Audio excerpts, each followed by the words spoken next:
Good morning students, I am Iqbal Arfin और आप देख रहे हैं IAC English classes YouTube channel.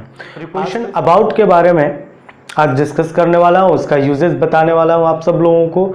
तो आज का लेक्चर वीडियो के लिए आप सब लोग जो भी अभी देख रहे हैं, सब सारे लोग जो है इस वीडियो को लास्ट तक देखें, वीडियो के अंत तक बने रहें और अब जाने हम लोग प्रीपोजिशन अबाउट का प्रयोग कैसे, कहाँ, किस तरह से किया जाता है। तो आइए हम लोग आते हैं टॉपिक पे, अबाउट का प्रयोग, है ना। अबाउट का प्रयोग के संबंध में या के बारे में अर्थ के लिए किया जाता है।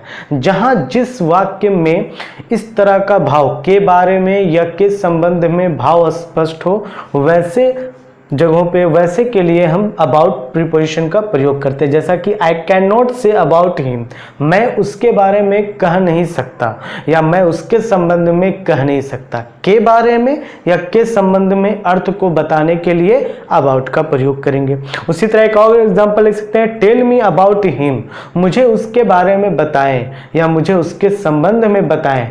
तो इन दोनों वाक्य में आप देख रहे हैं कि यहाँ पे के बारे में या के संबंध के लिए अबाउट का प्रयोग किया गया। उसी तरह ये अब अबाउट का प्रयोग कहाँ कैसे करेंगे। अब जो है अबाउट का प्रयोग लगभग और करीब करीब अर्थ के भाव व्यक्त करने के लिए हम इस तरह का प्रयोग करते हैं। तो अबाउट का प्रयोग देखिए यहाँ, इट इज अबाउट 7 o'clock। तो इसका अर्थ होता है कि लगभग 7 बजने को है या लगभग 7 बजने वाला है या लगभग 7 बज चुका है, आप जो भी कहें। तो यहाँ पे लगभग के अर्थ के लिए अबाउट का प्रयोग किया गया। उसी तरीके से करीब करीब के अर्थ को भाव व्यक्त करने के लिए हम अबाउट का प्रयोग करते। जैसे एग्जांपल है, your teacher is near about you, तुम्हारे शिक्षक करीब करीब तुम्हारे पास हैं। करीब करीब का अर्थ के लिए यहाँ पे अबाउट का प्रयोग किया गया है। तो अबाउट का प्रयोग आपने देखा कि लगभग और करीब करीब के अर्थ के लिए किया जाता है। अब आते हैं अबाउट का प्रयोग के लिए, के संबंध में के लिए के भाव को व्यक्त करने के लिए हम अबाउट का प्रयोग करते हैं, है ना। तो के लिए कैसे, आप कहिएगा कि के लिए तो प्रीपोजिशन फॉर का प्रयोग होता है, लेकिन अबाउट का प्रयोग यहाँ कैसे होता है। तो एक्चुअली क्या है कि अबाउट का प्रयोग के लिए सेंस में होता ही है, उसमें कहीं ना कहीं के बारे में छुपा होता है, हिडन होता है। तो एक तरह से आप देखिए, he is anxious about his result, इसका अर्थ हो गया कि वह अपने रिजल्ट के लिए चिंतित है।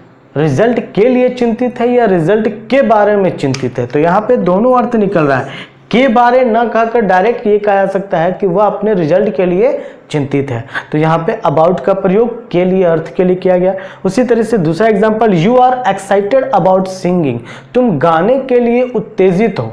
गाने के लिए उत्तेजित हो या गाने के बारे में उत्तेजित हो। तो यहाँ के बारे में कहना सुटेबल नहीं होता है, लेकिन यहाँ पे के लिए कहना ज्यादा सुटेबल होता है। तो you are excited about singing, तुम गाने के लिए उत्तेजित हो, ये इसका अर्थ हुआ। यहाँ पर भी आप देखें कि के लिए अर्थ के लिए अबाउट का प्रयोग किया गया। उसी तरह आप आ जाइए, अबाउट का प्रयोग अब हम लोग किसी दूसरे सेंस में करते हैं। जैसा कि अबाउट का प्रयोग रेडी टू डू, किसी काम को करने के लिए, यानी जो काम फ्यूचर के नियरनेस को बताता है, यानी वह काम जो बहुत मतलब लगभग अब होने को है या वो करने को है वो काम, तो वैसे काम को दर्शाने के लिए हम अबाउट का प्रयोग करते हैं। एग्जाम्पल तौर पर ले सकते हैं, she is about to sing now, वह अब लगभग गाने को है या वह अब गाने ही वाली है।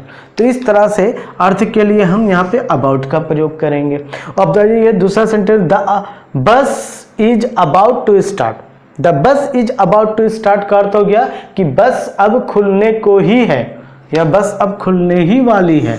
तो यहाँ पे बताया जा रहा है कि दोनों सेंटेंसेस के माध्यम से आपको ये दिखाया गया कि अबाउट का प्रयोग जो हो रहा है वो किसी काम को लगभग करने के सेंस में या करने के अर्थ को भाव व्यक्त करने के लिए इसका प्रयोग किया जा रहा है। तो अबाउट का प्रयोग रेडी टू डू, यानी किसी काम को करने के लिए अगर आप हैं या कोई काम लगभग करने को है तो उसके लिए अबाउट का प्रयोग होता है। अब आ जाइए, अबाउट का प्रयोग इधर उधर या आसपास के अर्थ को व्यक्त करने के लिए भी किया जाता है। जैसे कुछ सेंटेंसेस में ऐसे होते हैं जहां पर लगभग इधर उधर, लगभग नहीं, जैसे कहा जाता है कि अबाउट का प्रयोग इधर उधर या आसपास के होने के सेंस के लिए या भाव व्यक्त करने के लिए हम अबाउट का प्रयोग कर सकते हैं। कुछ एग्जाम्पल के माध्यम से समझेंगे।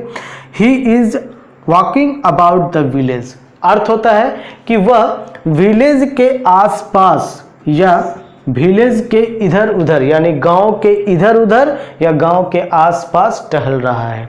सेम दूसरा एग्जांपल लेते हैं। They are moving about the town, वो लोग शहर के आसपास हैं या शहर के आसपास चल रहे हैं, शहर के इधर उधर चल रहे हैं। यानी हम किसी व्यक्ति के बारे में बता रहे हैं कि कोई व्यक्ति जो है वो शहर के लगभग आसपास इर्द गिर्द नज़दीक में करीबी में है, उसके आसपास में ही है। तो उस तरह के अर्थ को व्यक्त करने के लिए हम अबाउट का प्रयोग करते हैं। तो इस तरह से आपने देखा क्या कि अबाउट का प्रयोग अलग अलग अर्थ को व्यक्त करने के लिए किया जाता है।